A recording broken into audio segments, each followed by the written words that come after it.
Welcome to Shelter and Solidarity, a deep dive with artists and activists during this COVID pandemic.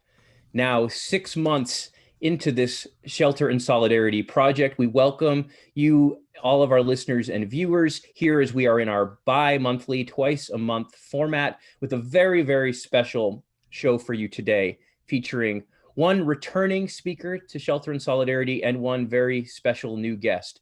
We are joined today by Avi Chomsky, professor at Salem State University, just on the North Shore from where I'm broadcasting here in Dorchester, Massachusetts, author of several books, including Undocumented, a history of how immigration became illegal in the United States, among other books, as well as Greg Grandin, the 2020 Pulitzer Prize winner for his terrific study, which I cannot recommend enough, The End of the Myth, From the Frontier to the Border Wall in the Mind of America. We've titled today's show, Trump's Walls Must Fall, and of course, with the election only weeks away, there's no way we can have this discussion without thinking about the particularities of the Trump regime and the politics, electoral and non, that are on the agenda or ought to be on the agenda here in the United States and beyond. But really, with both Avi and Greg here today for this show, I hope that we will dive into discussions which extend well beyond simply the immediate questions about Trump and Biden and the current offerings of American politics, to really a rich discussion of the history that has brought us to this point. We have two thinkers here who know each other already. We were just chatting a bit before the show, who have a conversation between themselves, but they're going to share that conversation with us today. And with all of you who are listening and viewing, please do feel free to write your questions in the chat box, and around an hour into the show, as we always do here on Shelter and Solidarity, your voices are welcome to join the conversation. So please do join us as well. I'm your host, Joe Ramsey, for those of you who don't know me, broadcasting from Dorchester, Massachusetts. Greg and Avi, thank you for joining us here. Let's just make sure the technical side is working here. We can only see you when we hear you here in Zoom land. So Greg, thank you for joining us. Thanks for having me. Great. And Avi, it's great to have you back. It's great to be here. Before you know it, Avi, you're going to be an organizer of this show. You've been a kind of silent co-producer on a couple episodes already.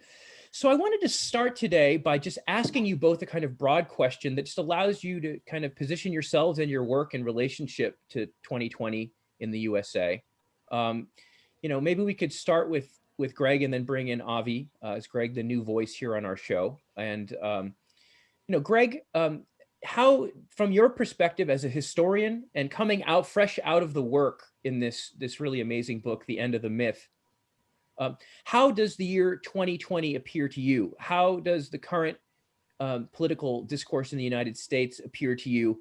And what, based on your historical study, kind of what, how does the history that you have presented us with in this book kind of shaped and highlighted kind of aspects of our present situation that maybe weren't as visible before, or that you think that aren't getting the attention that maybe they deserve?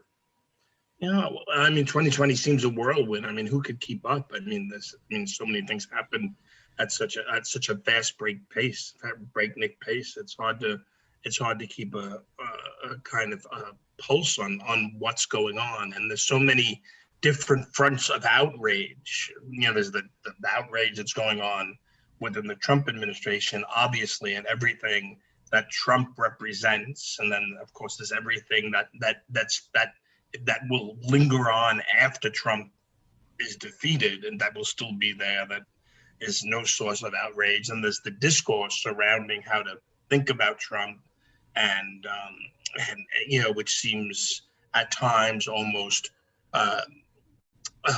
intended to divert away from the problem. Trump is a fascist. Trump is Trump is exceptional to U.S. history. Seems as a way of absolving having to contend with the long history of how we got here. So, I mean, I take Trump as the end of the empire. I mean, to put it as simply as possible, and this isn't an argument that is new. Other people have made this argument.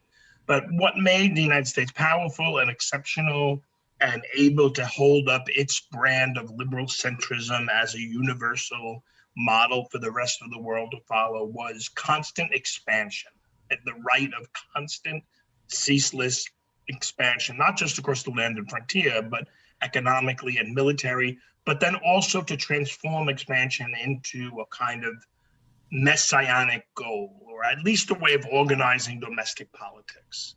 No matter how bad things got here, you could always promise that things will be better over there. And once we get over there, whether we get to the China market, or and I think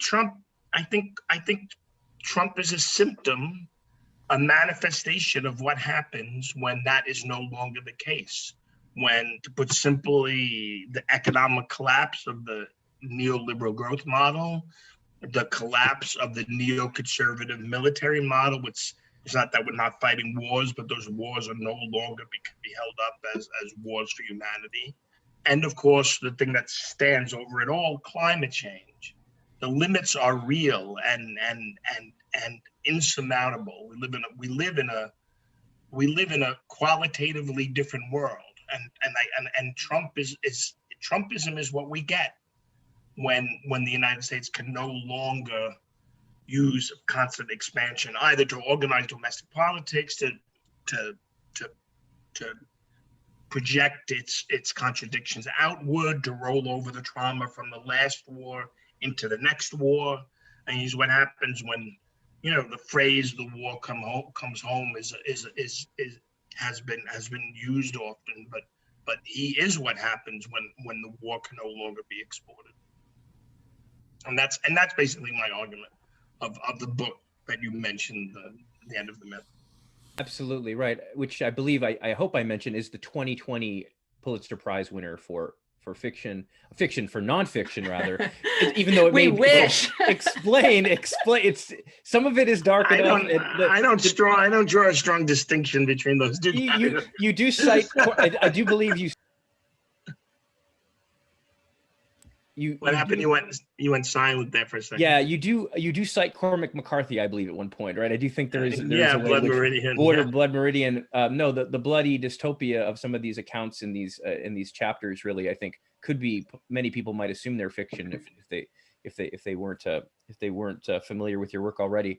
So we'll come back to that. And thank you for framing that broadly. I think that's a very, very, very provocative and interesting kind of opening statement, Greg. So let's bring in Avi with the same kind of breadth of a question. I mean, maybe, and as well, also welcoming Avi's response to Greg's kind of framing comment. I mean, Avi also is someone who works on history and political issues that kind of transgress the border. You're very much, I think, both of you kind of putting the border or issues related to, people think about the border, the edges of the country at the center, right? I think both in different ways, really drawing out the way in which things that are often we ideologically, if not materially, confined to the border or the frontier really speak to the heart of contradictions and issues in the United States. So Avi, how does 2020 look to you right now through the lens of the history and the scholarship that you've been producing, as well as through the lens of Greg's work?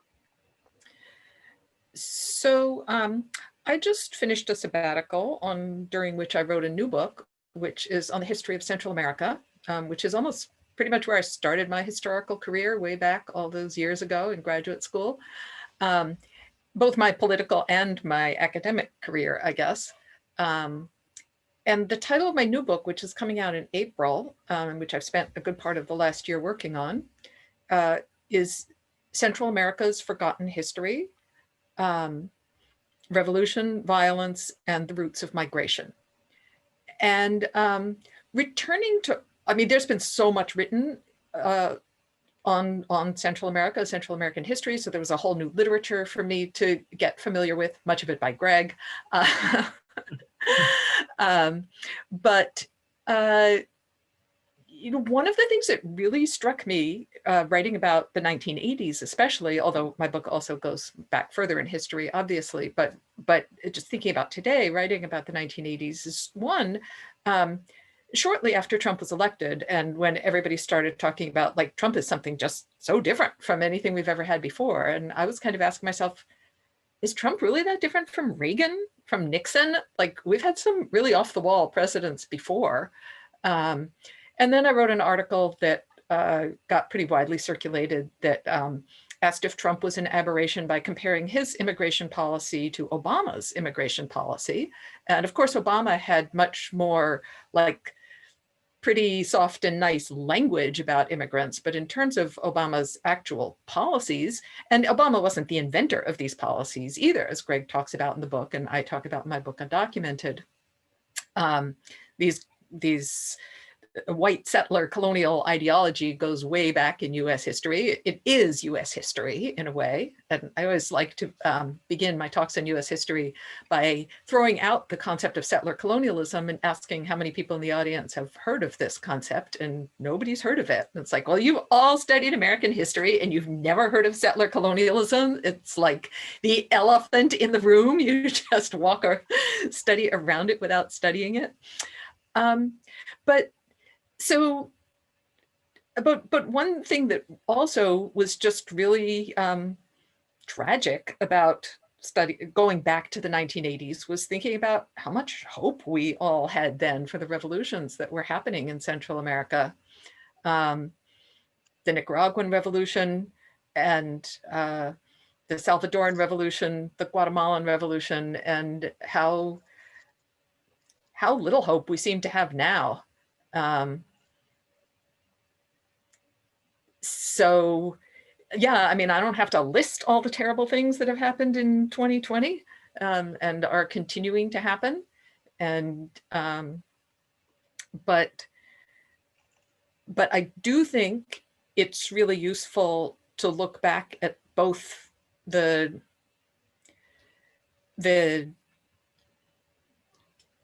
historical, how deeply rooted historically some of the terrible things that are happening are, but also the other side of the coin at the projects of resistance in the past that can give us hope, I guess, not to and sound really Pollyanna-ish, but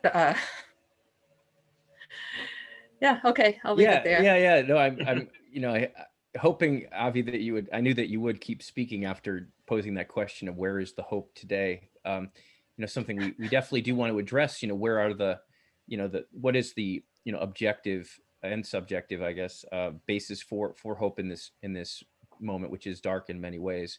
Well, let me just say one more thing. Go ahead. To continue that thought now that you put it that way, which is that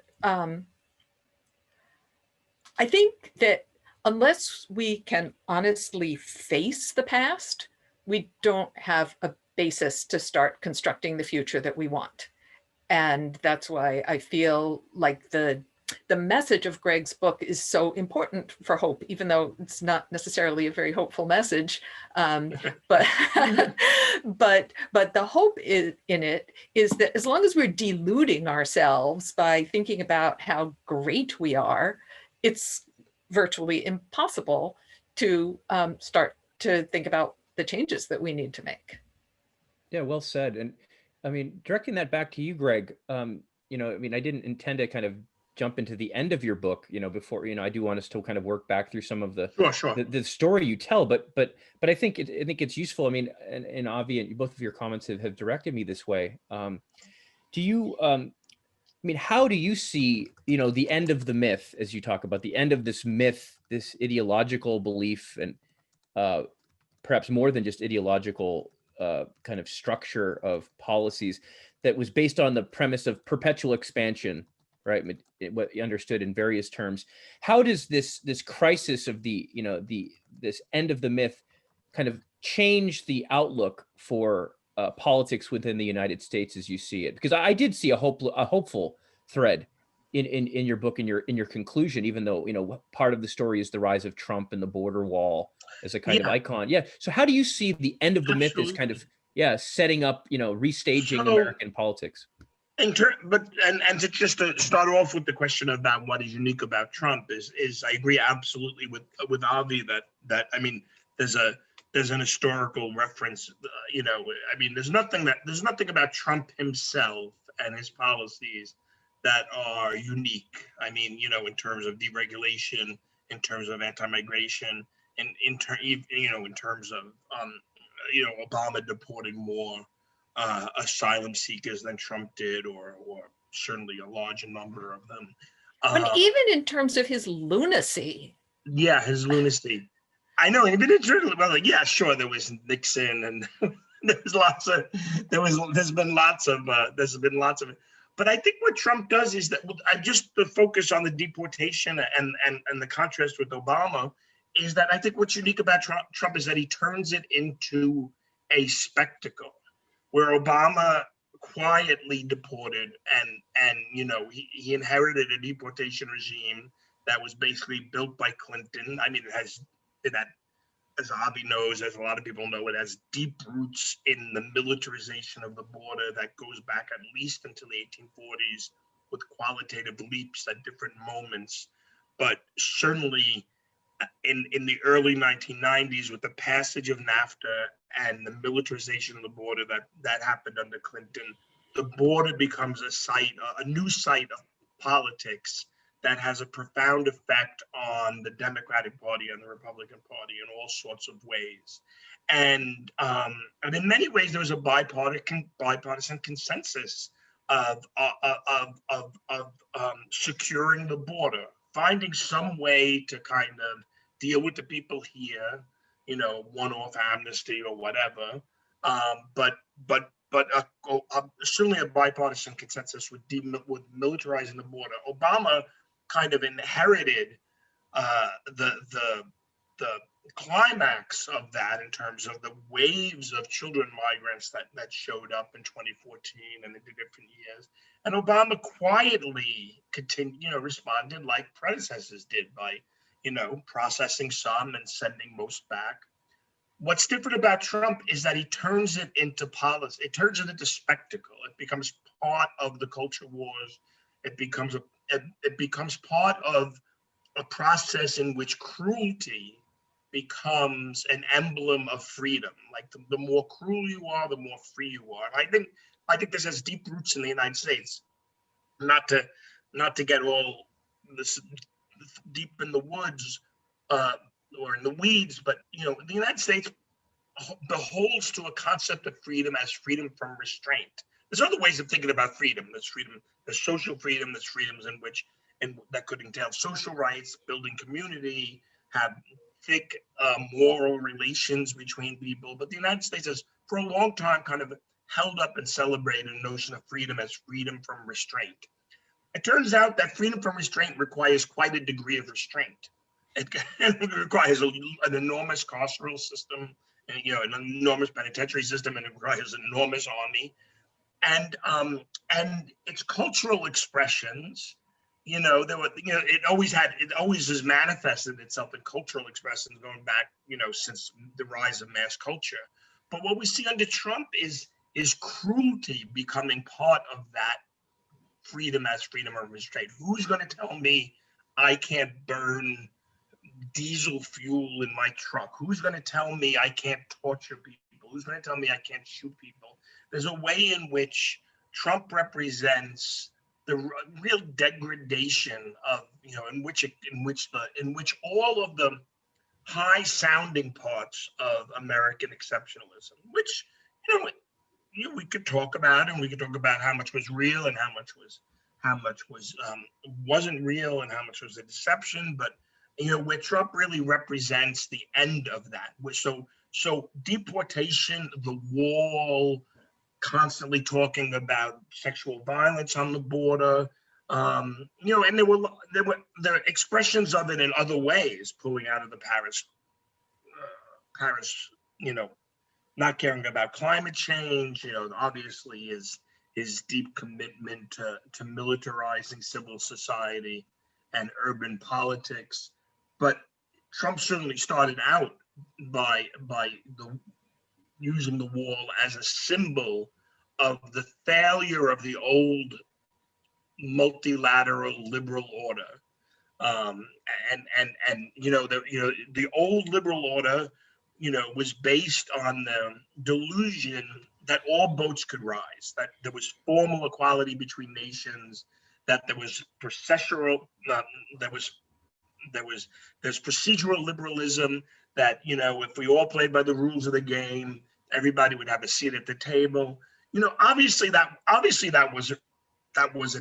not true. Obviously, if you look at the history of the United States Empire, that in terms of the raw materials that it uses, in terms of the waste it produces, in terms of the power it exercises, the very basic premises that justified the liberal order were a lie.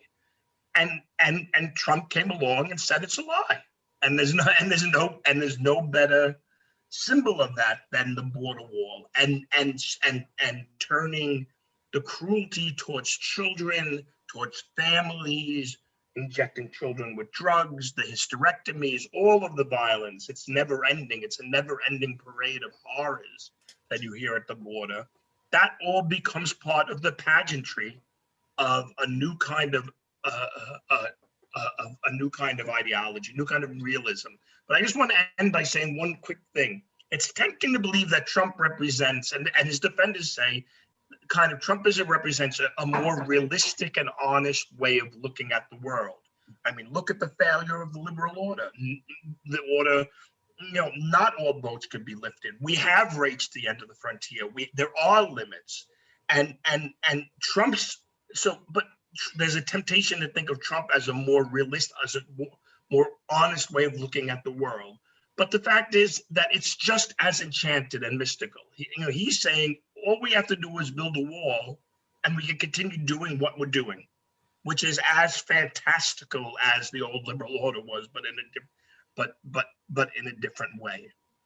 So that's right. what I think. And really, I mean, you've spoken and hit some of these points you put so eloquently in the last couple paragraphs of the book. But the way you talk about not only an American exceptionalism, but an American exemptionism, right? As if America can be exempt literally from like the laws of nature, right? Of even the principles of science, right? As well as humanity. I mean, it almost seems to my attempt at like a paraphrase of this idea of yours. It's almost like rather than consider limits on how we understand freedom and what it's permissible to do to other people, to the natural world, Trump's vision, his myth, the new myth is that we'll just limit the number of people who get access to humanity itself, right? Yeah. And we can still have everything we have now. We just have to make sure we keep out most people because we can have everything we wanted, but just for a few. Just for the truly American, right? I mean, I don't want to jump in and take Avi's time, but let me just quickly say, and in response to the premise, the question of our first question about the politics of hope, I mean, when you recognize that there are limits to the natural world, that you can't have endless capitalist growth, there's basically only two responses. One response is we've seen through the history of the United States at different times, particularly the New Deal, where you try to create a new conception of social citizenship in which the state is more involved in redistributing resources, and you have a much more planned way of imagining your dealings with nature or dealings with other people. New Deal had it was extremely limited, but it was something, but it was an alternative to this freedom from restraint. That's one alternative. The other alternative is this brutalism, is this realism. It's like Naomi Klein says, the only thing scarier than these white supremacists who are running around denying climate change white supremacists who realize that climate change is a real thing, because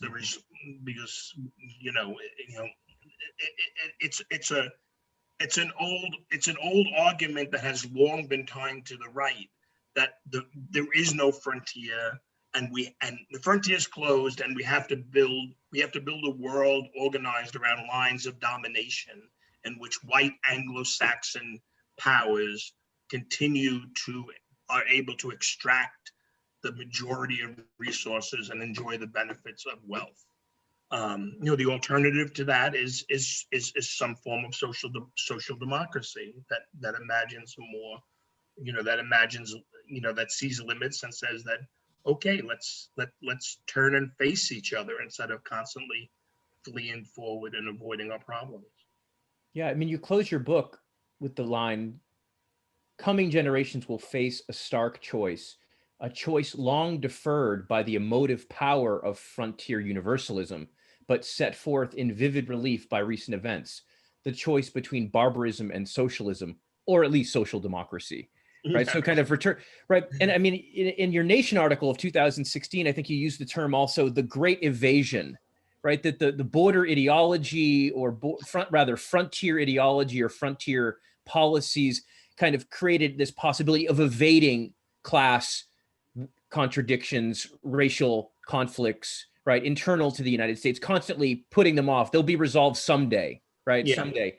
And that there may be possibilities for real radical change in the best sense of the world in no longer having that illusion of an outlet, as if liberal growth can get us through this on its own, right? Yeah, and again, these are not new arguments, and I don't make any claim. In effect, it's a revival of a new left understanding of American empire. Okay. And the question and debate is what is the mechanisms by which expansion solves domestic problems? There's a lot of different ways of thinking about that. Right. And we could get into that. We could get into that. I don't know if Avi would like to lead the way on that now, or we want to go a slightly different direction. But this question of, was the belief that so many, as you document, so many ruling elites throughout, over centuries held to be true, that the only way the United States could hold together in one way or another was to grow, expand, and to what degree that was an ideological belief primarily, and to what degree it was based in some kind of material necessity, right? That the sense of that, unless there was a foreign market, right, that you'd have a crisis of overproduction in the kind of classic Marxist sense. So we could dive deep in that way, but I kind of wanted to pitch things back to Avi and welcome her back into the conversation. I mean, Avi, obviously you're someone who's worked on Central American history, Latin American history, U.S. kind of global political economy, and particularly on immigration. I'm wondering, what struck you most in kind of reading Greg's book in terms of how immigration, an immigration perspective, an immigration history, or history of the U.S. and immigration kind of intersects with this history of kind of the U.S. and as frontier empire, and as kind of border brutality. I just wondered how you see the intersection between kind of your own work on immigration and kind of Greg's work on the kind of crisis of the empire. Well, one of the contradictions in U.S. ideology about immigration and U.S. policies towards immigration, and I should say that the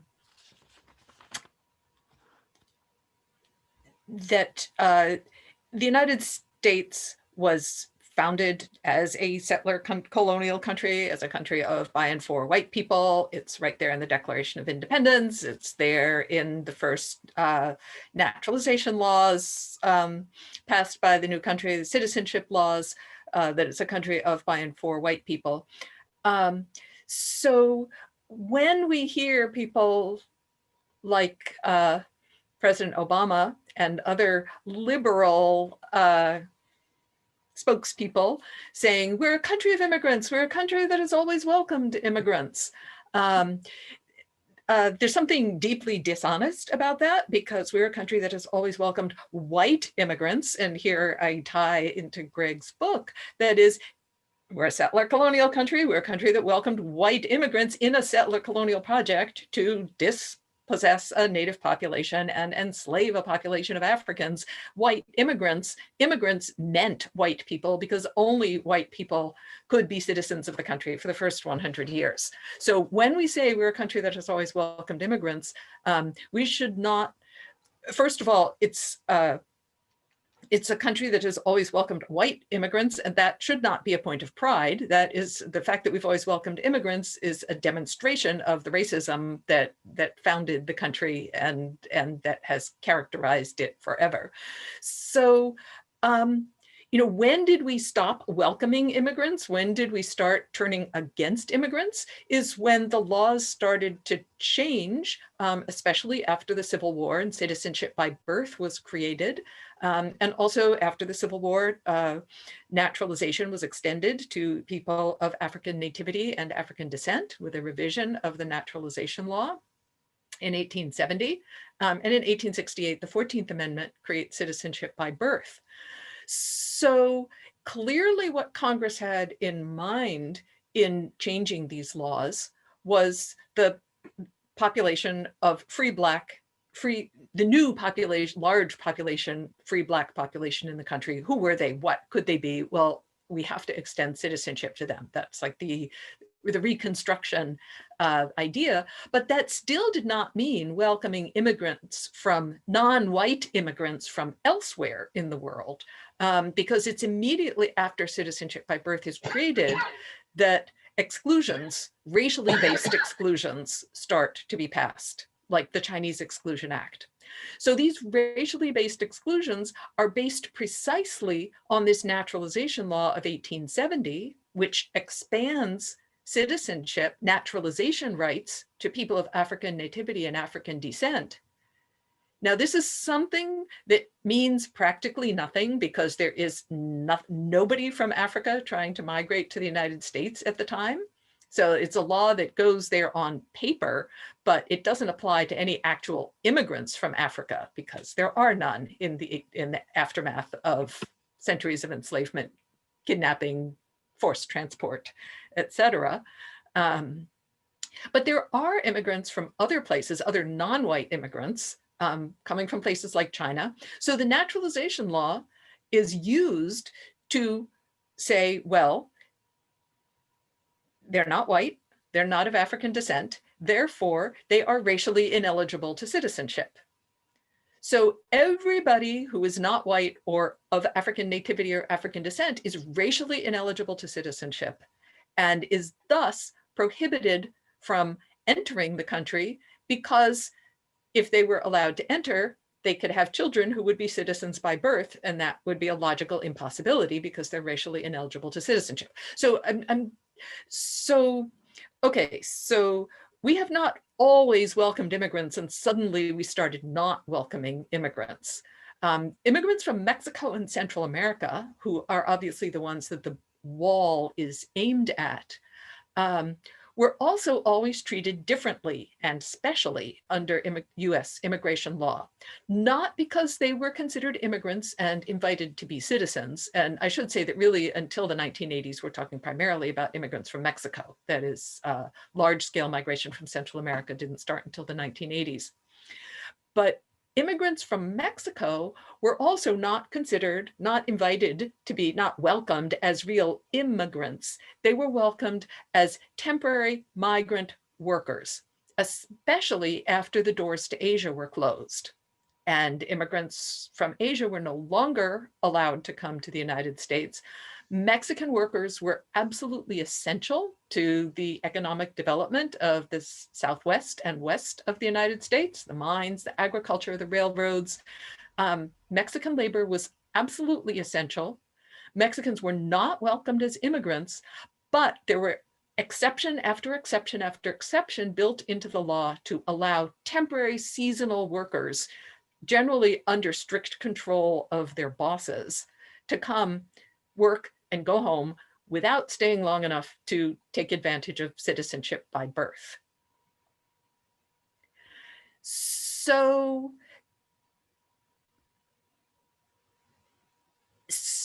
I mean, even Obama himself, when he made this statement about something like, we have always welcomed immigrants to our shores, which shores are you talking about? You're talking about the Atlantic, right? You're talking about Ellis Island. So when we tell the history of immigration, we tend to tell it as a history of European immigration because we're a country that has always welcomed European immigrants. Now, I know somebody out there is thinking, oh, but the Irish weren't considered white, the Jews weren't considered white, the Italians were discriminated against. Yes and no. Under the law, they were always considered white. That's why they were always able to naturalize to become citizens, because they were legally considered white. Yes, there was discrimination. Yes, there was prejudice. Yes, there was racism against them, but they were always legally white. So I guess I would say moving forward and thinking about the US attitude towards the border, the wall, Mexican migrants, Mexican and Central American migrants. It's been a kind of a contradictory, on the one hand, need for immigrant labor, but need for that labor to be hated and exploited. That is, the best way to exploit workers is to keep them legally vulnerable. And the best way to justify this is racism. So, Trump himself hired undocumented Mexican workers in his hotels and golf courses, right? The entire elite caste of the United States relies on Mexican labor, to say nothing of the middle classes. We also rely on Mexican and Central American labor. But the system only works that when people can be legally and socially marginalized. And anti-immigrant racism plays the role of justifying legal and social marginalization. Yeah, Avi, I mean, that's powerful. I mean, thank you for so much of that history and that closing comment there. I mean, it really raises the question of like the cynicism of ruling class entities that consciously or structurally kind of fan anti-immigrant sentiment as they still themselves, willfully, or even anti-illegal immigrant sentiment, even as they consciously super exploit undocumented workers in their own business establishments or homes. I mean, I often think, right, I mean, would talk with my students and say, I mean, a lot of this anti-immigrant sentiment, although in the Trump era, I'm wondering about this, Greg, thinking about but in the, historically, I think the overt anti-immigrant sentiment is not to be understood literally. It's not like these people, or at least the entities behind them, funding them, really want to get rid of all undocumented workers in a mass deportation. It would be not, I mean, even if they don't have a moral qualm about it, the expense and the loss of exploitable labor would just totally destroy the economy from their standpoint, right? So really what they want is to scare, right, and terrorize immigrant workers and people who work with them so that they won't feel able to assert their full rights, that they won't be able to organize unions, that they won't be able to talk back to harassing employers, right? So it seems to be, I mean, this, I guess, maybe brings up that question of spectacle in Trump's kind of not necessarily a quantitative increase in the number of deportations per se, but in the kind of changing nature of how those deportations occur. I mean, Avi, I'd actually like to put back to you before we maybe go back to Greg on maybe a different note here, but I mean, you posed the question somewhat rhetorically, how different is Trump really from Obama with respect to the issue of immigration and other kind of issues kind of clustered around the border? I'm sure you have some more thoughts of your own about what has changed and what hasn't. I mean, I suspect that you wouldn't say nothing's changed, even though you do want to correct that liberal mystifying narrative that makes it seem like everything was fine. So, I mean, could I hear a little more from you on how you would say, what is different, if anything, about Trump regarding, immigration policy, border related policy, and as well as kind of rhetoric and ideology? Well, I think this also relates to Greg's book, but also to a long history going all the way back to W.B. Du Bois of like critical race theory history. That one of the things that Trump does, I think, differently from Obama is this appeal to nativism and explicit racism that is appeals to the white working class, to pay no attention to that man behind the curtain, that is to not leave space to look at the real causes of working class suffering in the United States today, but instead to blame it all on immigrants. Right. So that open embrace of that position, and particularly kind of parroting a white working class grievance in his own ruling class way.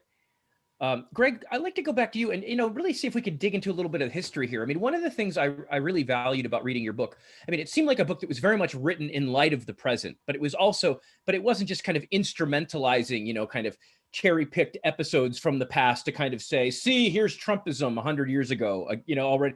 But really, I mean, a very deep and learned dive into so many different historical moments. And I mean, so there are a number of like familiar, famous historical figures, including like people on our money, right? Or on their money or whatever, on the money, who appear in your book, Andrew Jackson, right?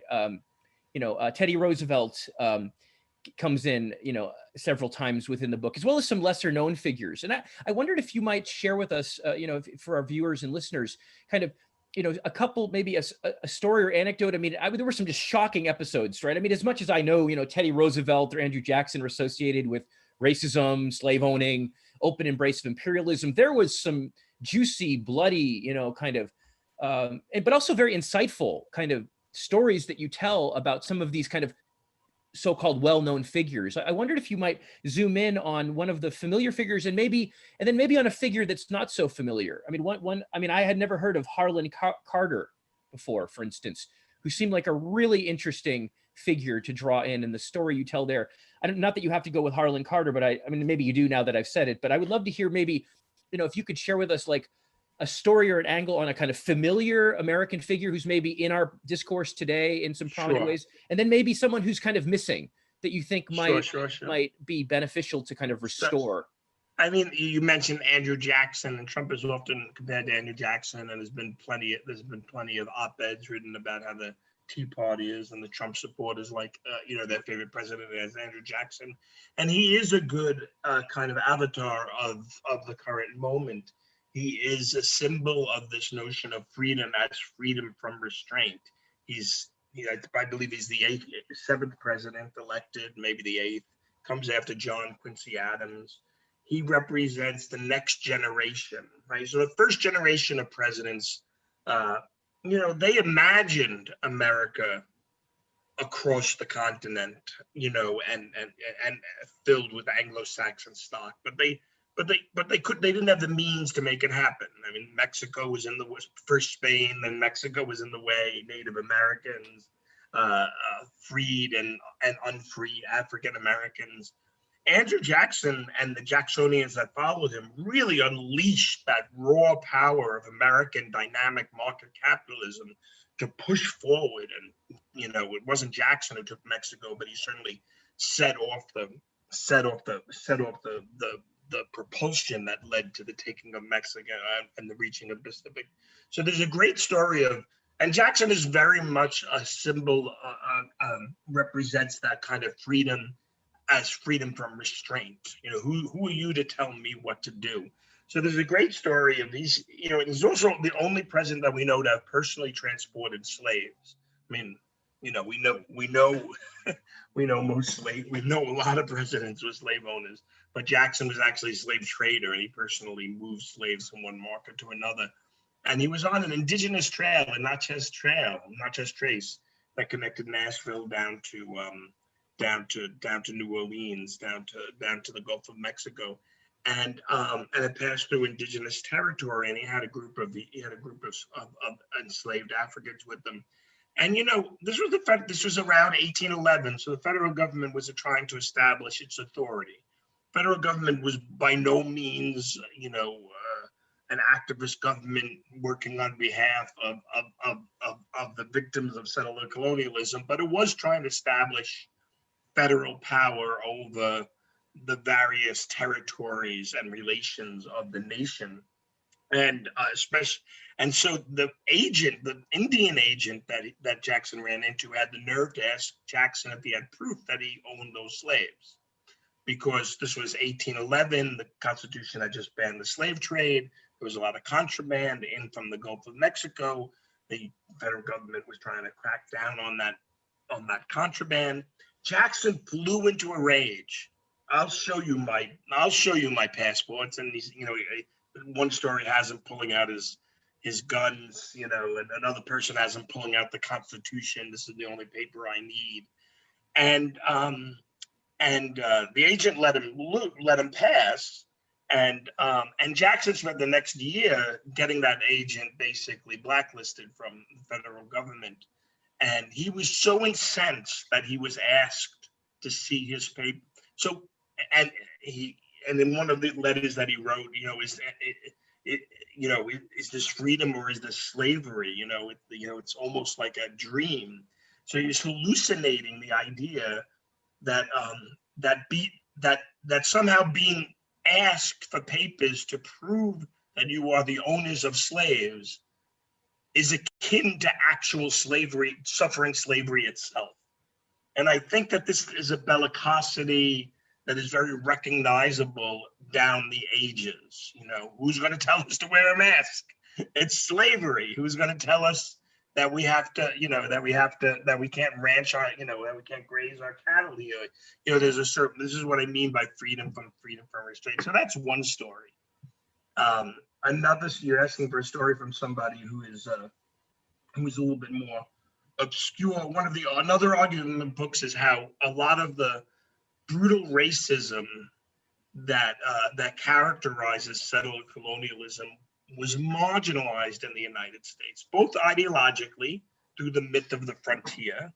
The myth of the frontier allowed people who, even if they acknowledged the violence of indigenous dispossession, could make the argument that, that we'll get to a liberal future, that extremism will fall to the wayside, that all will be included. You at least imagine it was a discourse that could marginalize racist violence.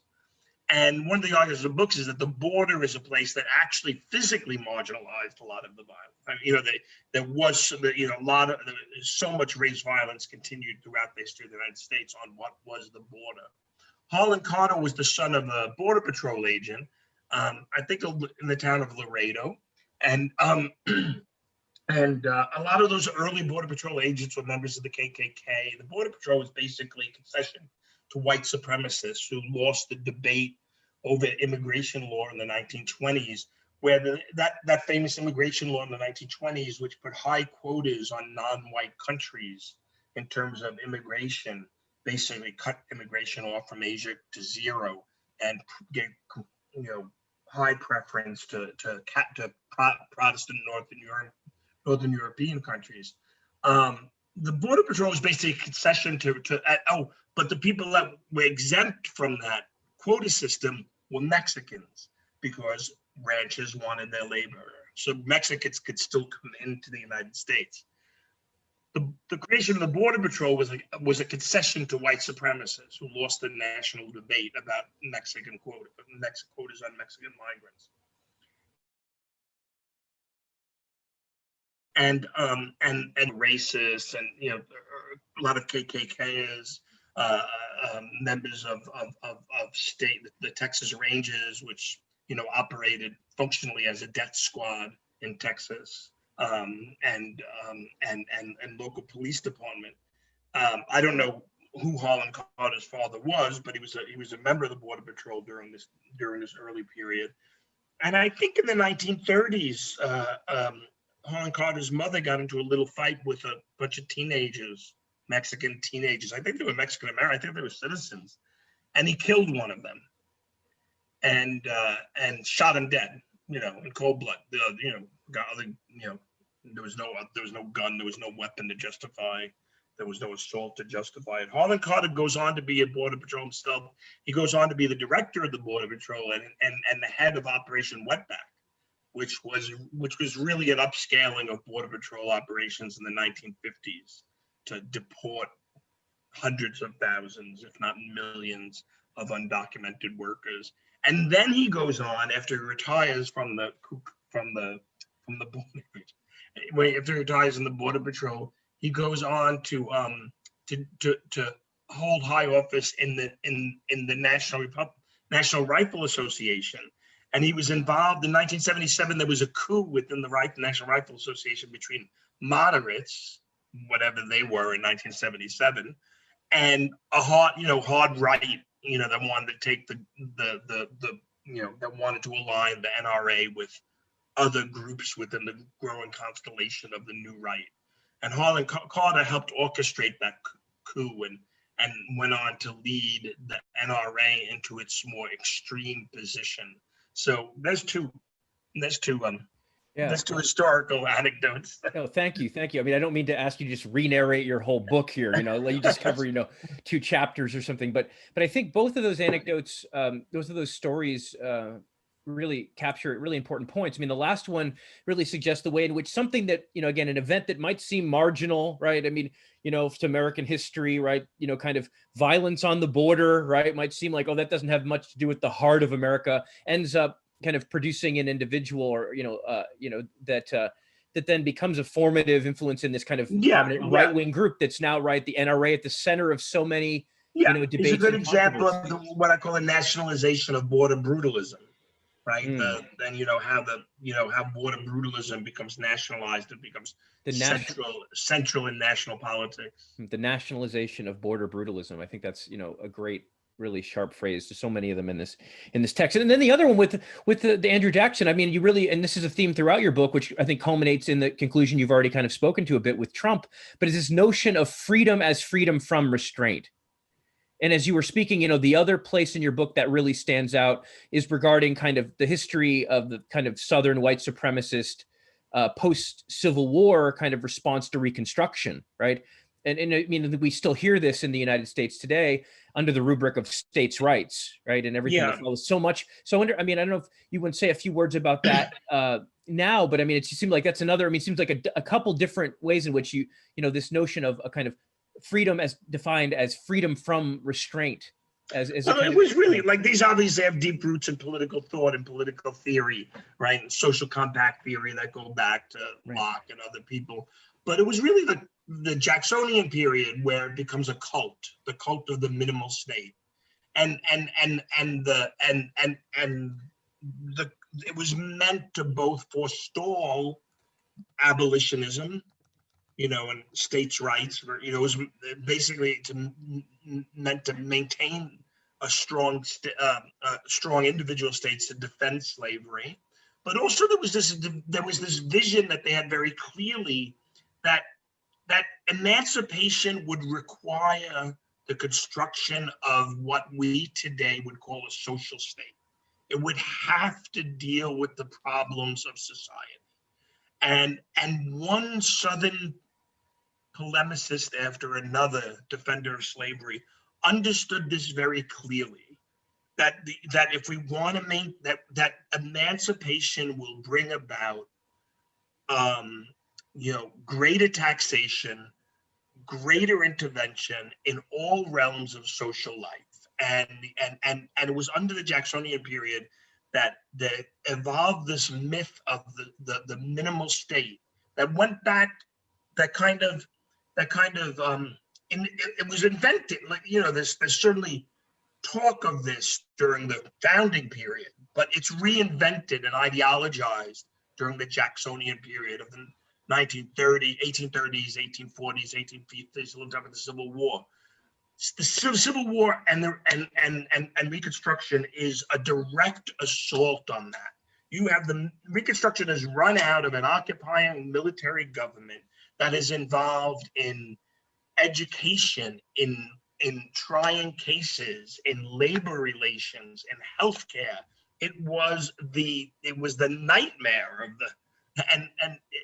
and my book spends a lot of time talking about how the Jacksonian consensus regarding the role of the state gets vitalized, and mostly through expansion west and the push west, which happens simultaneously with the Civil War, and then after the Civil War, the cult of the minimal state. Right. And I think I kind of misspoke or earlier, or I didn't fully elaborate. It's not only the freedom as the freedom from restraint, which would be a broader concept, but freedom from restraint of any government that would stop you from restraining other people's freedom, too, right? So, which is to say, like a freedom from the restraint of a government that would limit your ability to keep indenture, to keep kind of neo-slavery conditions. Right. So I just think it's a very important. Yeah, it was a notion of freedom that was built on race. This is what this is my definition of racialized capitalism. Because capitalism isn't just an economic system, and it's not just a political system. And a lot of the scholarly and polemical debates having to do with what is racial capitalism and the relationship with racism and slavery. Capitalism is also a psychic system.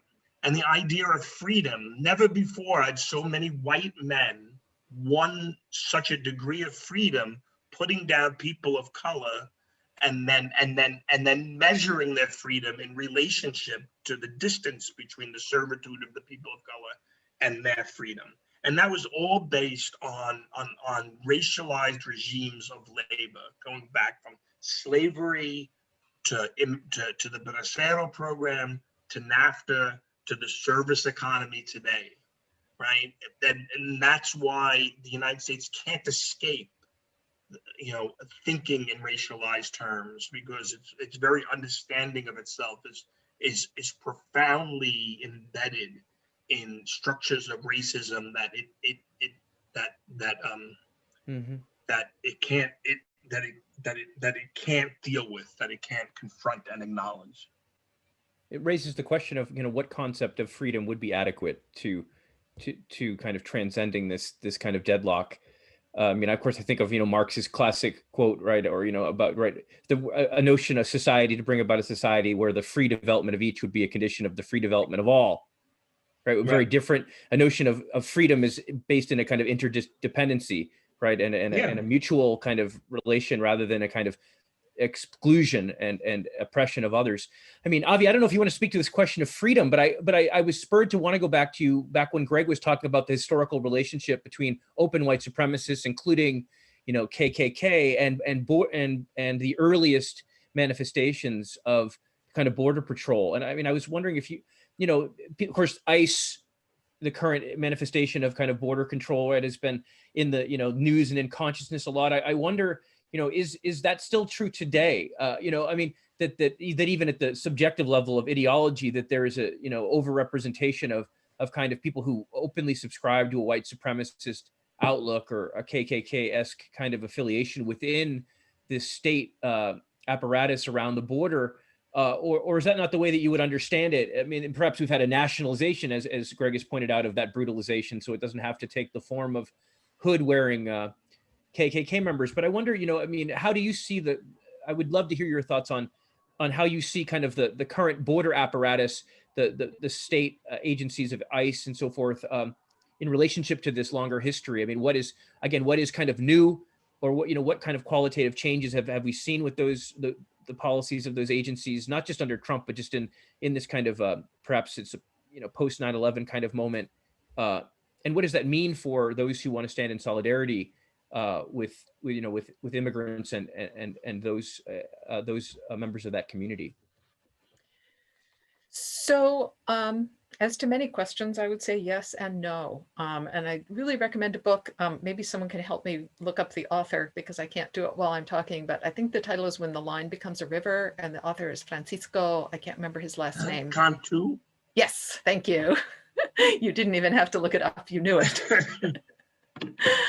But maybe someone can put it in the chat too.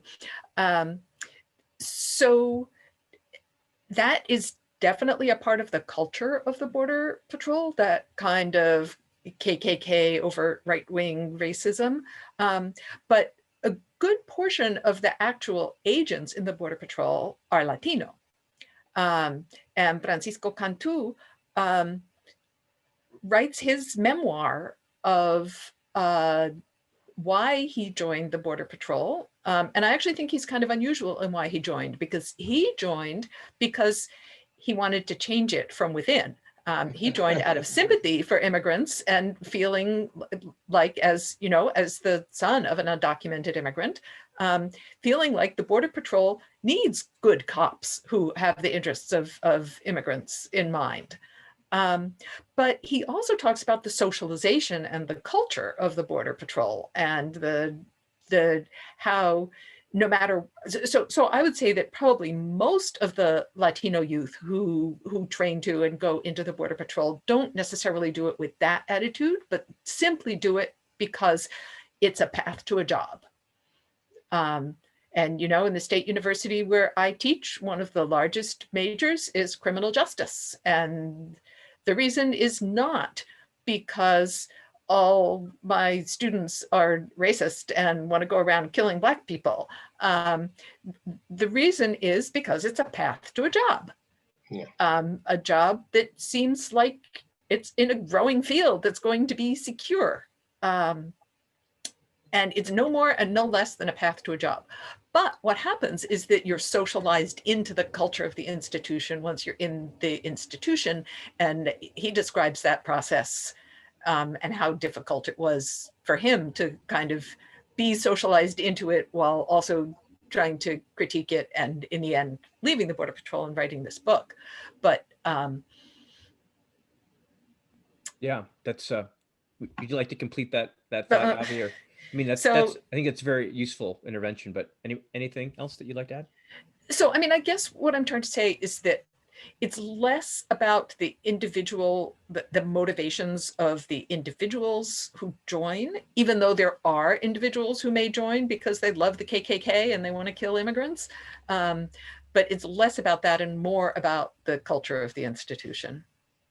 Yeah, well said. And again, that book. Yeah. Yeah, you want to add I to was that? just going to go ahead. Yep. That, you know, the thing about the Border Patrol and when it was called the Immigration and Naturalization Service, INS, before it changed to ICE and Homeland Security, is that you know, it's the largest law enforcement agency in the country. It's bigger than the FBI and the CIA. And unlike the FBI and the CIA, they never had a reckoning with its abuses. You know, for all its limitations, the Church Committee looked into the FBI and the CIA, and it led to some real reforms, post-Hoover reforms. The Border Patrol, operating in this liminal zone between the foreign and domestic policy, or foreign domestic, has never, ever had an accounting of itself. I mean, the abuses going back from its inception are staggering. There's an author that wrote for the New York Times in the 1980s that did a report, and then he wrote a book. His name is John Crudson, and the book is called The Tarnished Door. And he writes about, I mean, the Border Patrol was running congressmen down to bordellos in Mexico to secure funding. INS agents, officials were doing that. The level of, basically the Border Patrol is operated as its own cartel, and with the border serving the same purpose, a way of leveraging its power vis-a-vis the U.S. government and the Mexican government. If you look structurally, there's very little difference. I mean, in terms of you know, and the criminal activities that were involved in the Border Patrol. That said, the question is, how has the Border Patrol become so politicized to become part of an arm of the Trump wing? You know, basically has become an auxiliary of Trumpism, and where it's now being dispatched into these cities and these great shows of militarization. I mean, I think that's its own story. It's an interesting question. The border itself is extremely unique. I think, you know, we talk about American exceptionalism, and one of the things that's extremely exceptional about the United States is its border and its relationship with Mexico. No other country, there is no other border in the world like it that separates such spectacular wealth from such a desperate poverty, that has been the organizing line for a sector of the global economy, the North American economy, one of the most dynamic sectors of the North American economy. It's been central to organizing capitalism in North America. You know, policymakers deciding, well, let's bring the workers here to Bracero. Oh no, let's stop that, and let's change tariff policy, and let's bring manufacturing there. And you know, and this is one of the things that makes it central. There's a border that can't be sealed. It just can't be sealed. It's 2,000 miles long. You know, it's indispensable for you know, even if it, you know, it's indispensable for economic reasons. And yet, so we have an economic system that has that basically makes the border unsealable, and we have a political system that is demanding its sealing. You know, demanding it's being shut down, and that's the main conflict that has given rise, I think, to Trump. Yeah, I mean, I think you put it so well there. And one thing you also address in your book is the way, and perhaps it's a symptom or an expression of this kind of contradiction between those two dynamics, political and economic, that you have this kind of expansion of the powers given to border control, to ICE, specifically like in geographic terms. People may not know this, but as I recall from your book, I don't have the note in front of me, but I believe you mentioned that border agents are empowered within 100 miles of the border. Oh yeah, within 100 miles of the border, and it happens to be that the vast majority of people in the United States live within 100 miles of one of the borders, which is to say that goes back years. That's not even a new thing. Right, not even new. But I mean, but as we have an increased militarization and politicization of an organization like ICE, it does raise real concerns about like a vector, for kind of, if people talk about where might the fascist creep be, that would certainly seem to be, an angle. I don't know if you or Avi have thoughts on that, but the way that the border, entities supposedly confined to the border are being deployed in places we don't, at least the average American wouldn't associate with the border, right? I don't know how often we think of Portland as a border, entity, or, Detroit or Boston or New York, right? All of Florida is within that 100-mile margin. Most of Michigan, 80% of 70% of the country's population live within that 100-mile margin. Yeah, it's really a sobering kind of fact. Now, I'm cognizant of the time here. We're 8:07, and as generally here on Shelter in Solidarity, we like to start welcoming additional audience participant voices soon after the 8 p.m. mark, the 1 hour mark. Before we do that today, we actually have a special addition to our normal programming. We have one of our new co-producers, one of the co-sponsors of the show is the Community Church of Boston. One of the representatives of that organization is Dean Stevens.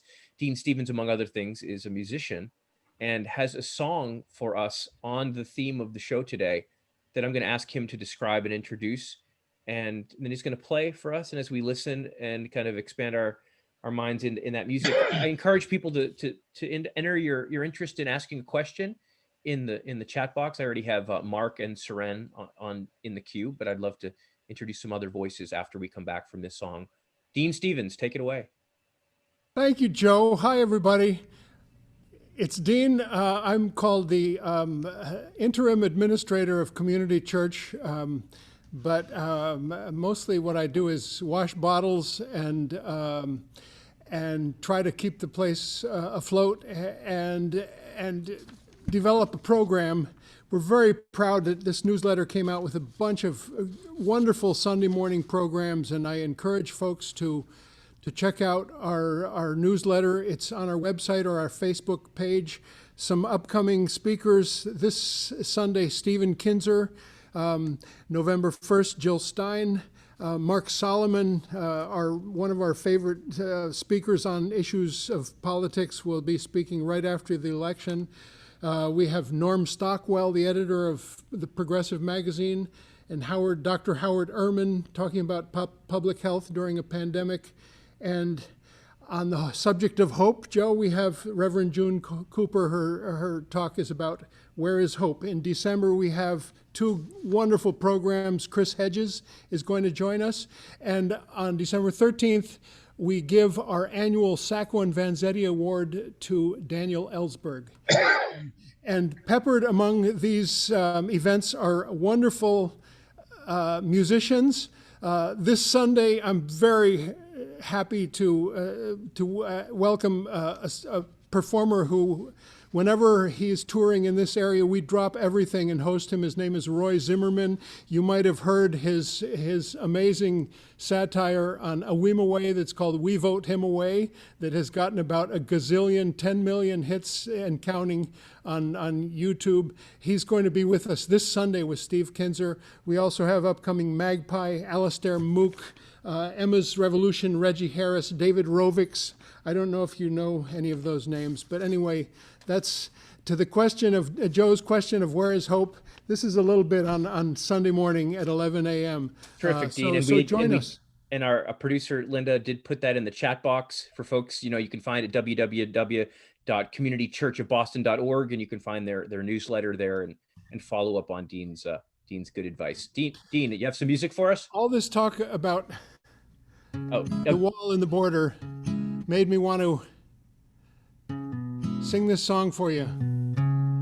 You might have heard it. There's a Vermont songwriter named Aeneas Mitchell who wrote a play that toured around little towns in Vermont for a while and then became this blockbuster on Broadway that's called Hadestown.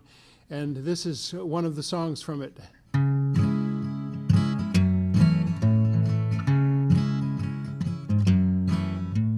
Why do we build the wall?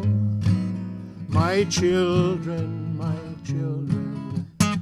Why do we build the wall? Why do we build the wall? We build the wall to keep us free. That's why we build the wall. We build the wall to keep us free.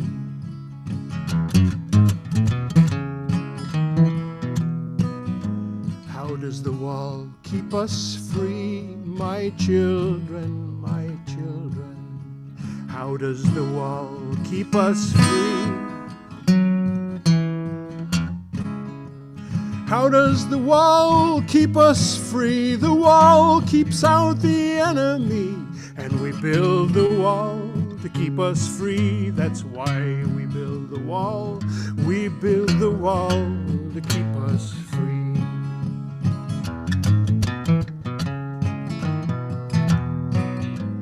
Who do we call the enemy? My children, my children.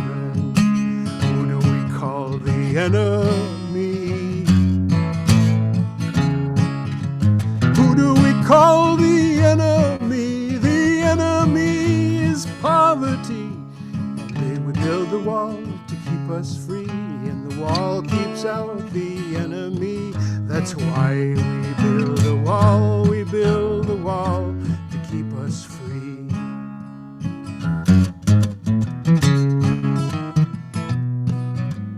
What have we got?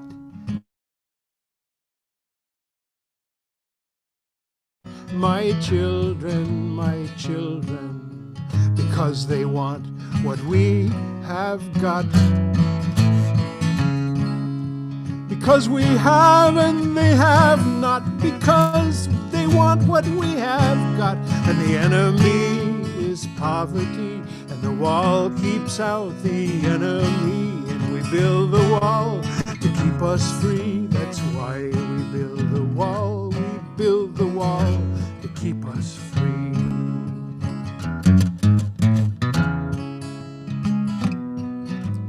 What have we got that they would want? My children, my children. What have we got that they would want?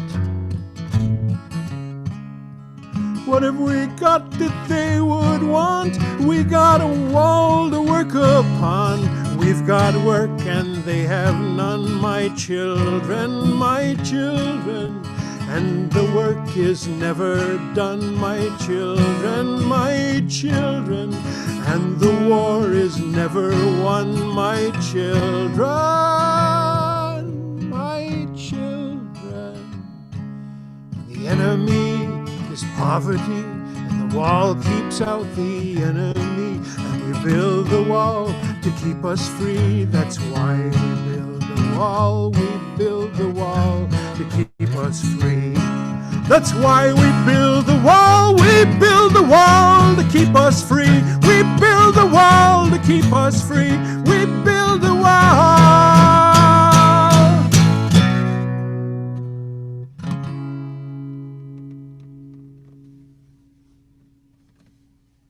Thank you, Dean Stevens. You're getting the silent virtual clap and the electric thumbs up, as we've all come to love in the virtual clap. Thank you so much, Dean. Really beautiful voice and a very appropriate song, and some important announcements. Dean, I never heard you sing before, but I can guarantee you I will hear you sing again one way or another, assuming you've recorded it somewhere. Okay, so that has given us some time to reflect, to soak in, and to generate some questions that we have, questions and comments for our two great speakers and for everyone who's here today.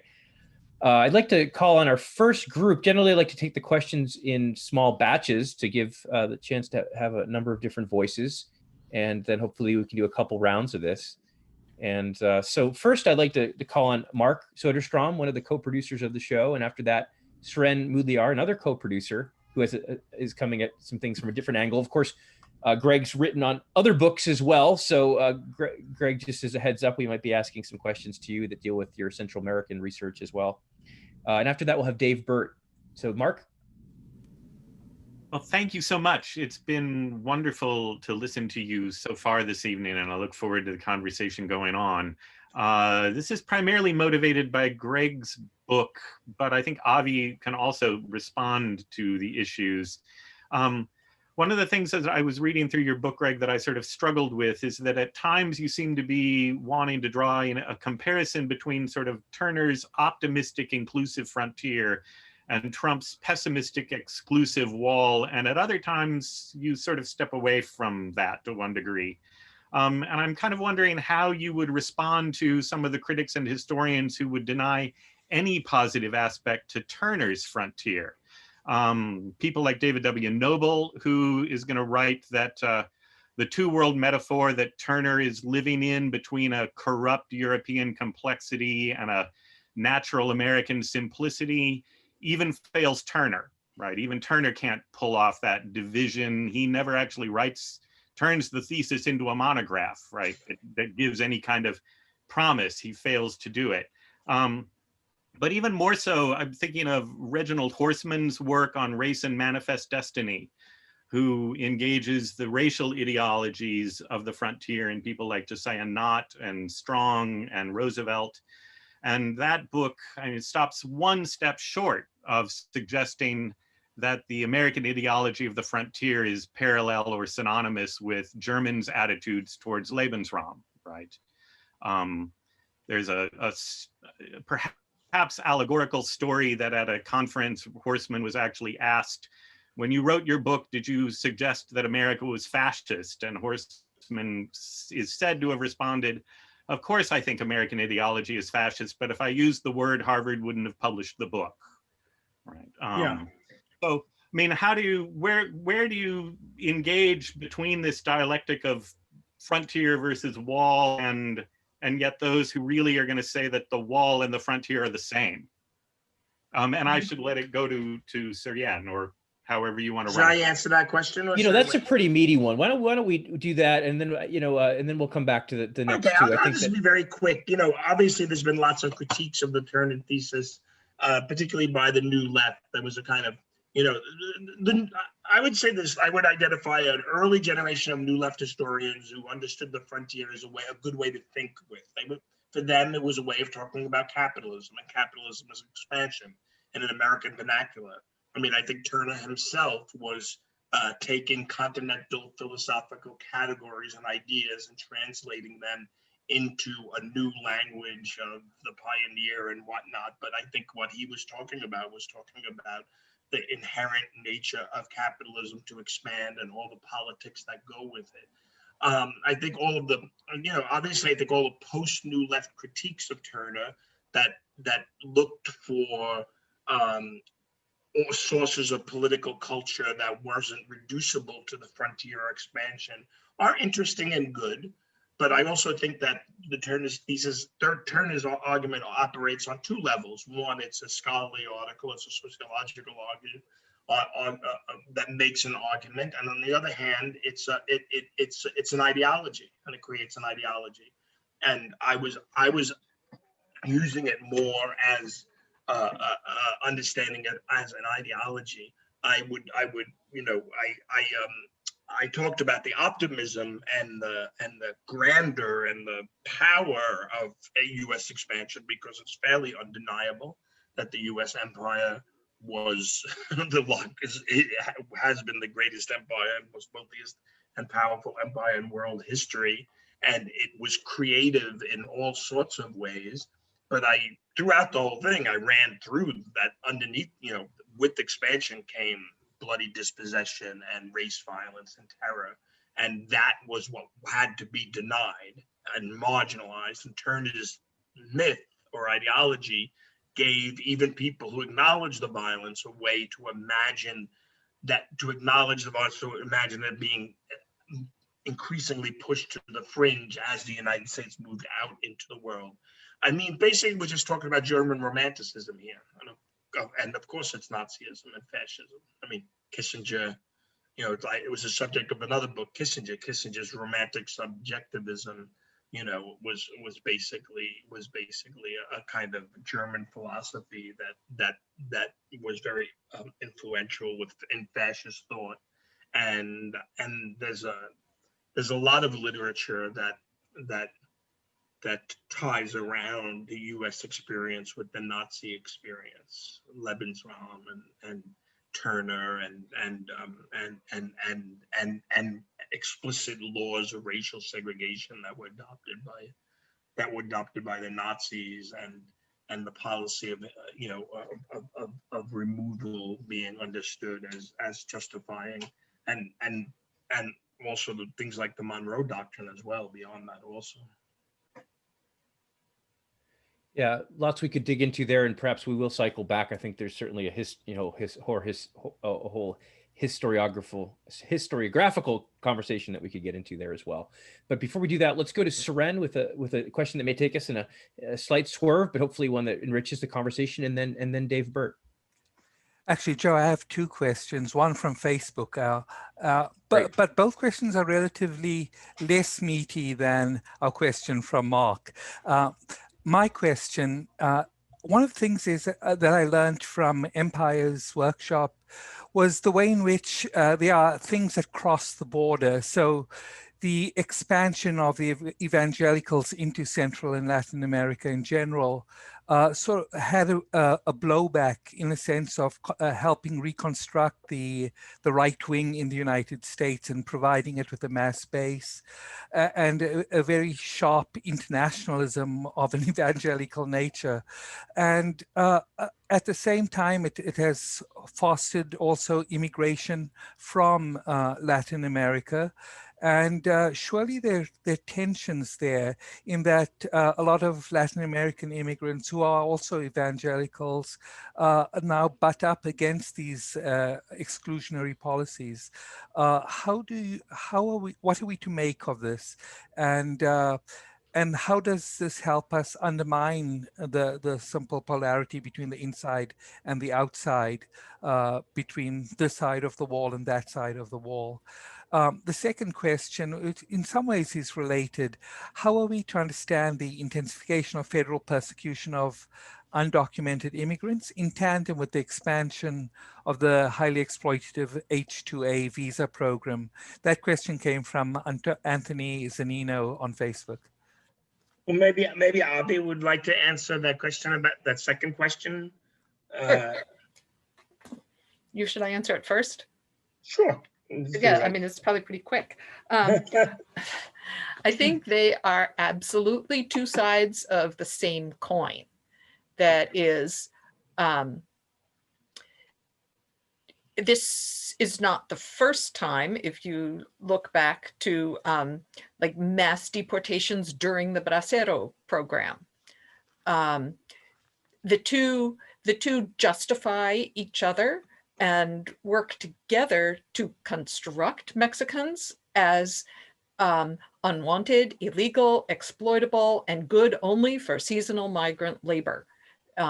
It's really very ideologically coherent and fits smack in the center of the US history of immigration policy towards Mexicans.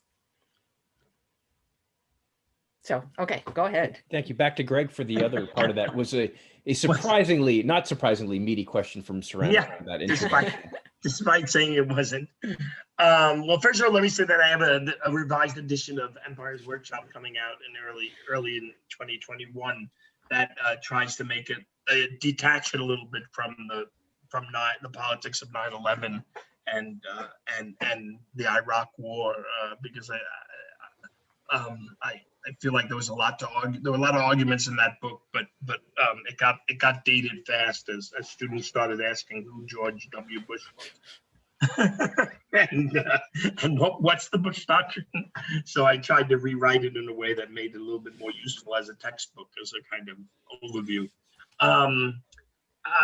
The question is did the question have to do with the way evangelicals are hitting limits now in terms of what they're able to do despite their Cold War alliance with the conservative movement, or was it more about just the general relationship between foreign and domestic power? I was interested in how the character of the evangelicals have changed with immigration now that we have substantial populations of Latinx folks from Latin America, also evangelicals, as a consequence of their successes. Yeah, I mean, I don't know. Look, I mean, history, things change. History changes, right? Like a lot of the most radical Christians, started out as Acción Católica catechists that was explicitly sent to be a bulwark against socialism in the countryside, and confronted with the reality of poverty, they became much more radical. So things change. Things change. The dialectic keeps moving on. It keeps turning. I don't really know the state of evangelical migrants. I do think that it is a contested terrain that's up for grabs in terms of what it means. Certainly it is within the Catholic Church, like the defense of immigrants is central to the progressive wing of the Catholic Church, and certainly has to come into conflict with more conservative concerns and right-wing concerns of the Catholic Church. So I think there's ongoing tensions that people bring with them, and their ideas that they bring with them. I mean, evangelicals wind up, in a union, and they wind up fighting for a union. Does that change their politics? I mean, there's a lot of Cuban migrants in Las Vegas unions that hate Castro, but are like on the front lines of organizing casinos. So, and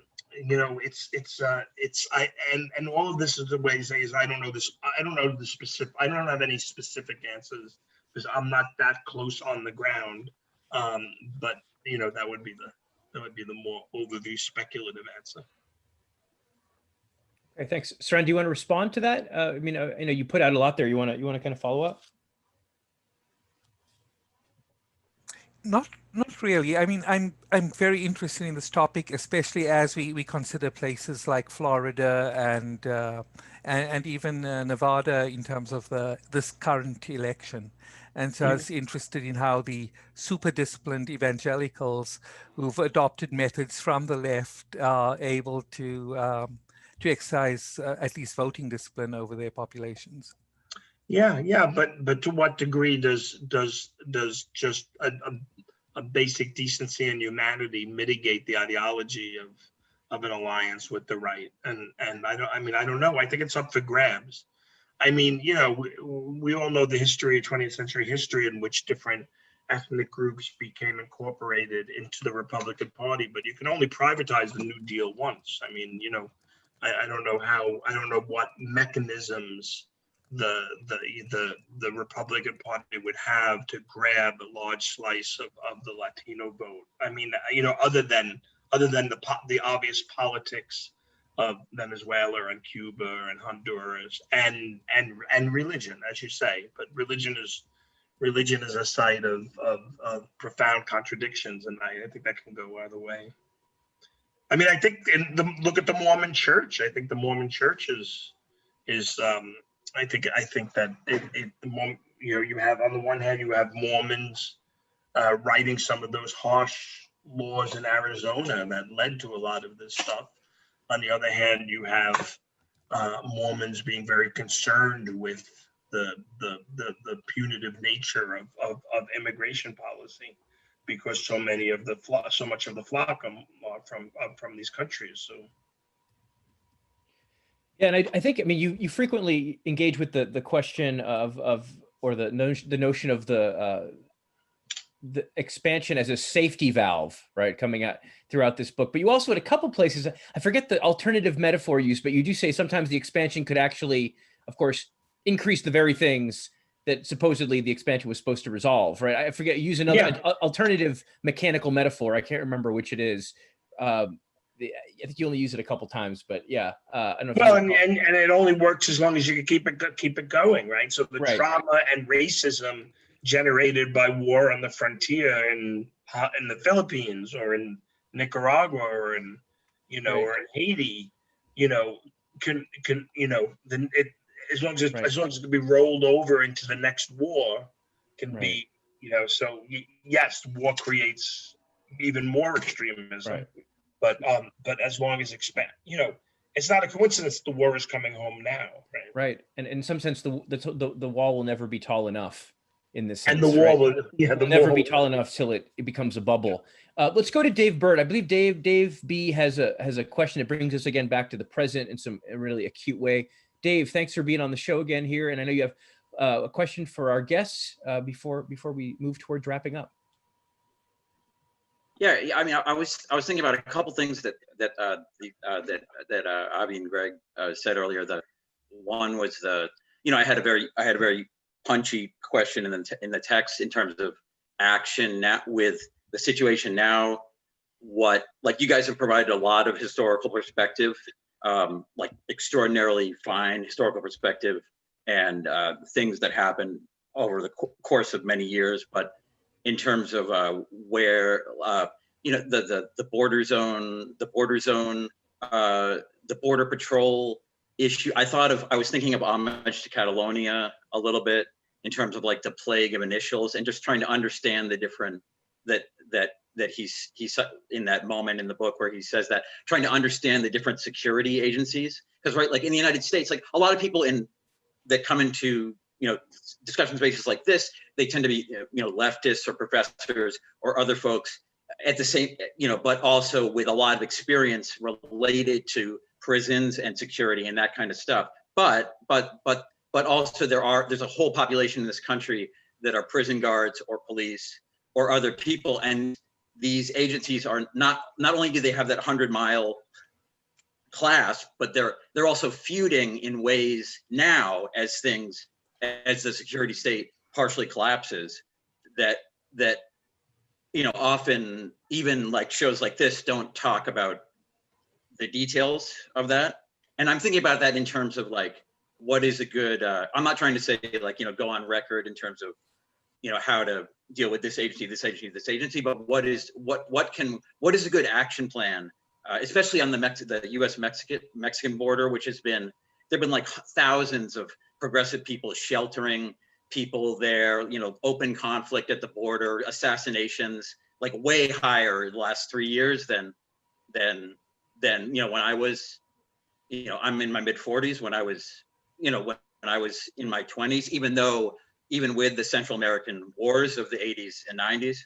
So what do you guys see as in terms of like live actions to defend when obviously the the US federal government is in terrible shape right now?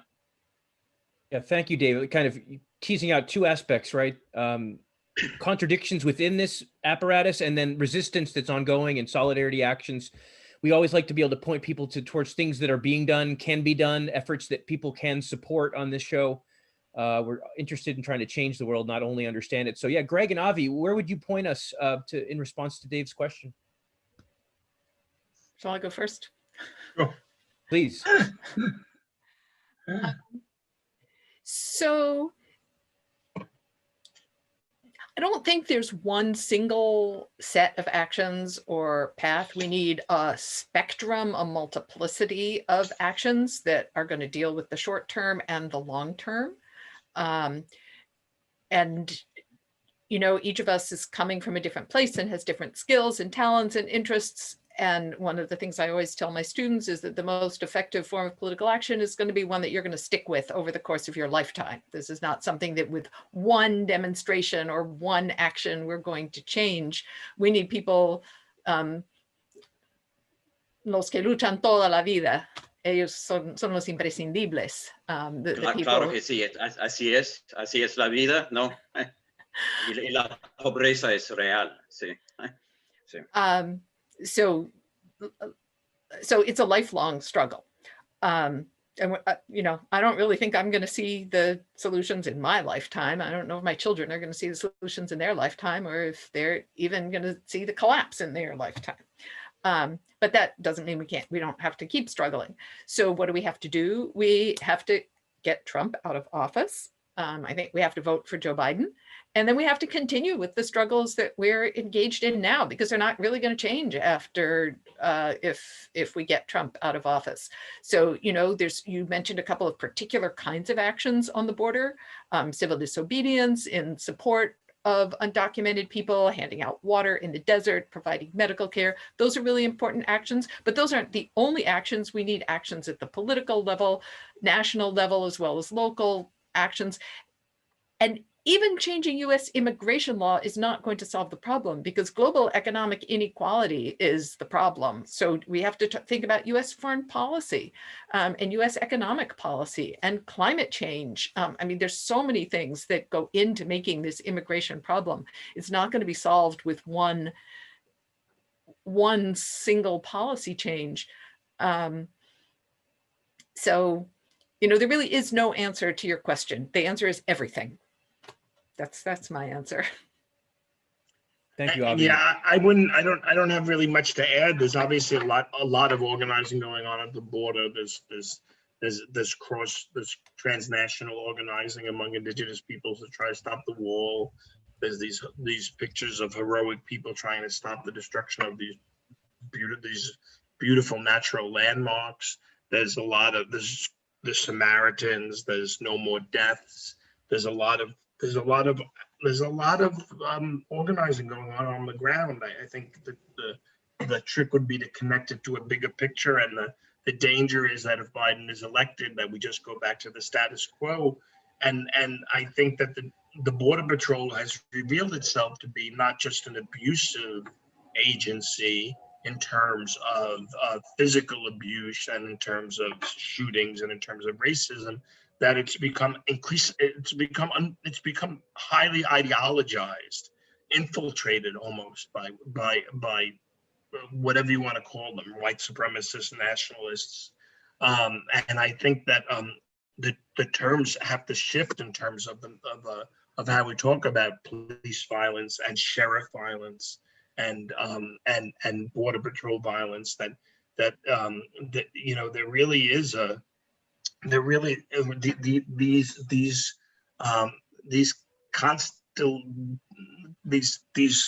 police agencies have become very much aligned with a right-wing view of the world that I think is very dangerous, and is the danger of going back, you know, just of Biden being elected and then, you know, and then some tepid reform around whatever, and not really getting at the heart of the problem.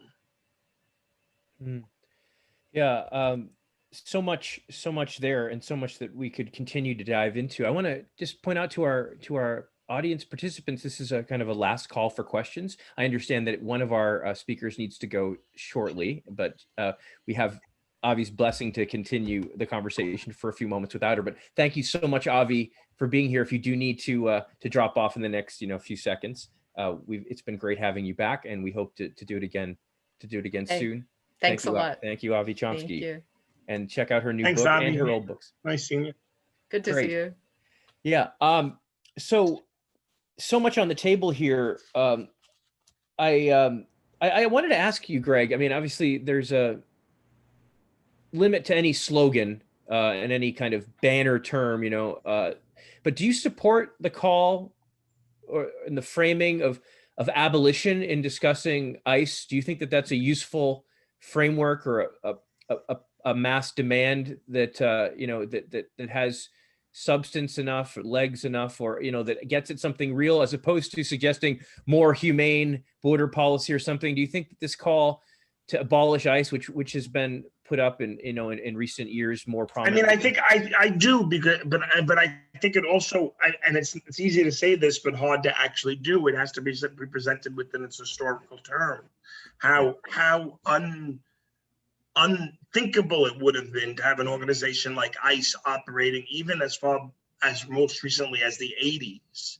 Mm-hmm. There was, you go back to the 80s, and around a lot of the debates around that's when people started talking about sealing the border, the 70s and 80s, and you had a lot of concern that the unsatisfiable demand to seal the border, because the border cannot be sealed. I mean, you could have maybe, 200,000 men standing arm to arm in 8-hour shifts, and maybe that would seal the border. But even that, I'm sure they'd figure out ways to get around. But the border is unsealable. But you have this constant demand to seal the border, and Democrats and Republicans have encouraged it in their own ways. We agree with border security. Yes, we want a smart wall or whatever it is they want. And that just leads to the increasing militarization of immigration. And there were a number of people in the 1970s and 1980s that basically said that if fascism comes to the United States, it's not going to come because of a mobilized, threatening working class that has to be clamped down by jackboots. It's going to come because of this expansion of the Border Patrol. John Crudson, the reporter I mentioned earlier, said, who wants a KGB? Leonard Chapman, who was the head of the INS in the 1970s, who was involved he was no dove. He was a hardliner, and he was the one who started using the word illegal alien. But he was worried about what it meant to constantly encroach on civil rights and expand the power of the Border Patrol in the name of immigration interdiction. And so now we have ICE. Now we have the Border Patrol operating in Portland. Now we have, this 100-mile range in which the Constitution doesn't hold. Now we have, in the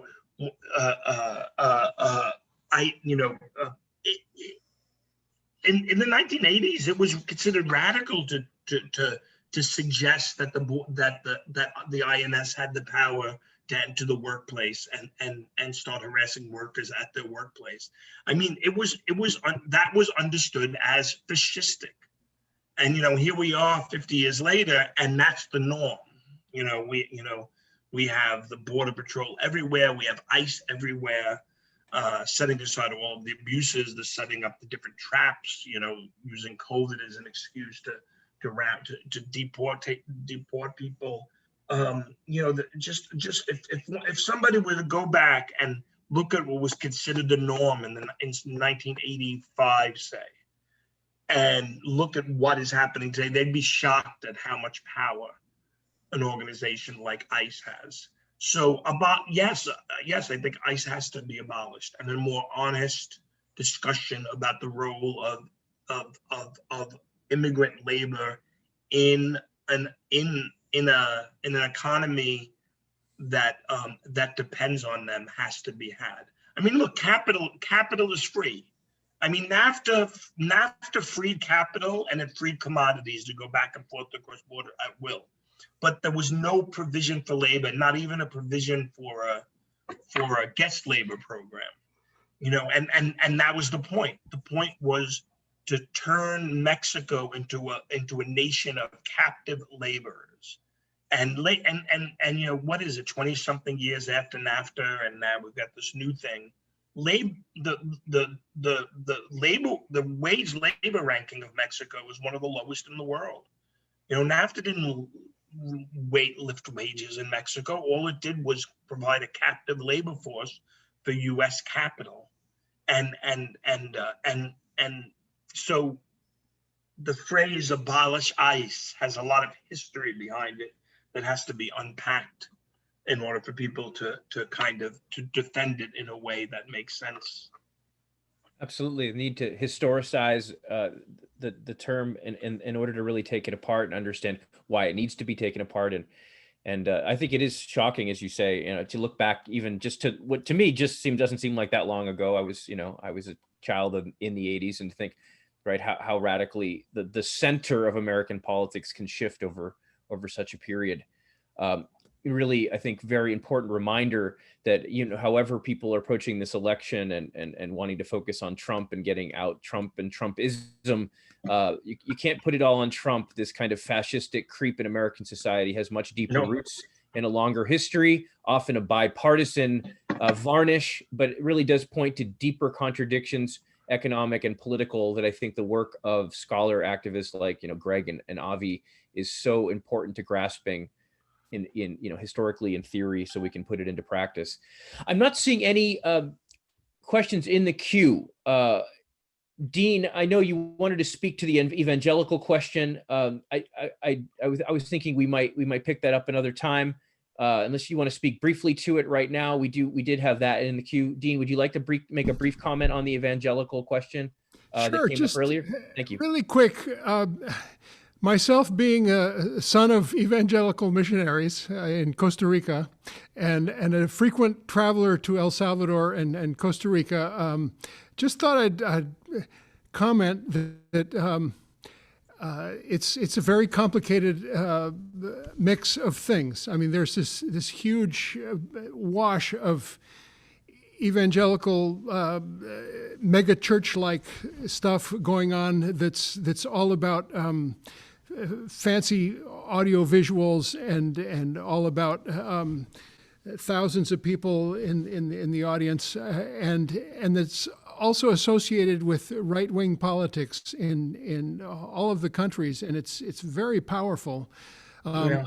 And I've also been really interested in the evangelical and the Catholic churches in immigrant communities here in Boston, and it's sort of the undocumented Salvadorans that I know here are sort of 50-50. They go in either direction, Catholic and evangelical. The evangelical ones, they are definitely more of a right-wing stripe and right-wing message from the churches that they're listening to. But again, it's a very complicated thing. I just wanted to tell about my own history, which is my parents, very conservative evangelicals, and my uncle and aunt, also missionaries in Costa Rica, who were radicals. He was a Marxist theologian. He called himself a radical evangelical.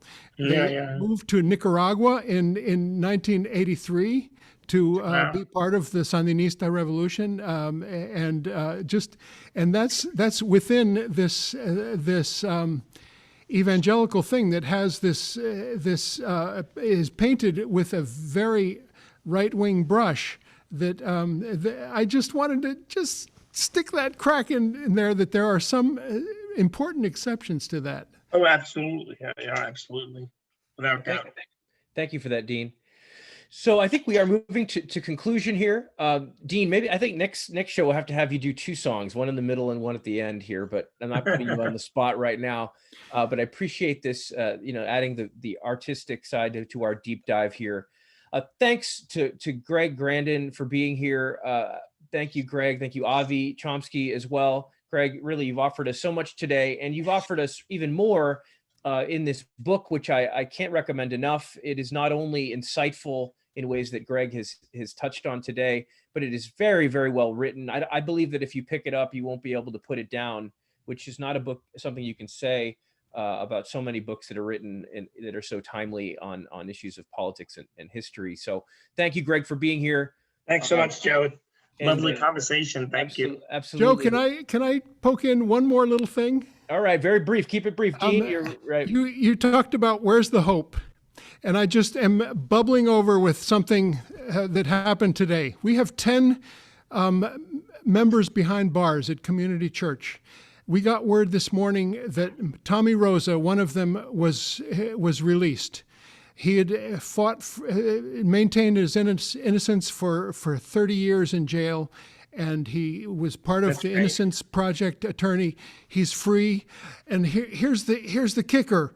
I'm going to pick up Arnie King to take him tomorrow to the celebration. Arnie King is another one of our members behind bars who's free. He's the opposite story. He's a guy who spent 48 years in jail and became this model citizen after admittedly committing a crime. So there's the hope. Walls can fall down, and why do we build the walls? So they will fall down. Yeah. Thank you, Dean. That's good news. I'm really glad. Thanks for sharing that. And that is a point of hope. Absolutely. And it's also a reminder that the walls and the cages are not confined to people who are immigrants, that this system in its systemic crisis, in its death spiral, is increasingly militarizing and criminalizing people born in the United States as well as people born outside of it. And as much as that might not seem like a beam of hope, it actually, in the generalizing and the expansion of the layers of people that are actually being increasingly directly and indirectly affected by this border brutalism and the general criminalization and dehumanization in American society and culture, there may be hope in that, right? We end up with more people who see themselves being victimized, or morally, whether politically, materially, or morally, by the system than in any way benefiting from it. Trump's, rhetoric of the coal and cruelty as signs of freedom to one side. I want to thank you all for being here for this, what has been almost a 2-hour, very robust conversation. I want to welcome you all to our next show, which will be November 5th. We have a terrific lineup and perhaps a growing lineup of people who are going to be responding to the election of just a couple of days earlier. We have Liza Featherstone, author of books, as well as a regular writer for Nation magazine, as well as Jacobin, great labor feminist journalist and investigative reporter. We also have Jill Stein, a very important figure, often worked with the Green Party, and Ben Mansky, a very important thinker and activist on issues of democratic, what it means to do revolutionary or deep democratic work within this so undemocratic, limited democratic society. That's going to be the 5th, always 7 p.m. here on Thursday nights. We hope you'll join us not only to hear from Liza, Jill, and Ben, but also to share your own thoughts on what may be a painful and protracted and even unprecedented election process. As I'm sure many of you are familiar, come to Shelter in Solidarity, not just to hear perspectives from people who have studied these things, but to share your own views and to create a little hope by sharing our, by coming together, as we say on Shelter in Solidarity, stay engaged, stay connected, and stay together. Shelter in Solidarity. I want to thank my co-producers, Seren Muliar, Linda Liu, Dean Stevens, Tim Sheard, Kira Muliar, Mark Soderstrom, and our co-sponsoring organizations, Encuentro Cinco, affectionately known as E5, a Center for Organizing in downtown Boston, Community Church of Boston, Hardball Press, a publisher of working class stories, and the journal, the peer-edited but activist journal, Socialism and Democracy, of which several of us are actually on the board of. Also, my partner and co-producer, Linda Liu, who has been doing such a great job in the chat box, keeping us all informed about the various names being dropped throughout this program. Shelter in Solidarity, folks. Stay safe. See you not next week, but on November 5th. And until then, take care, everyone. And thanks, Joe.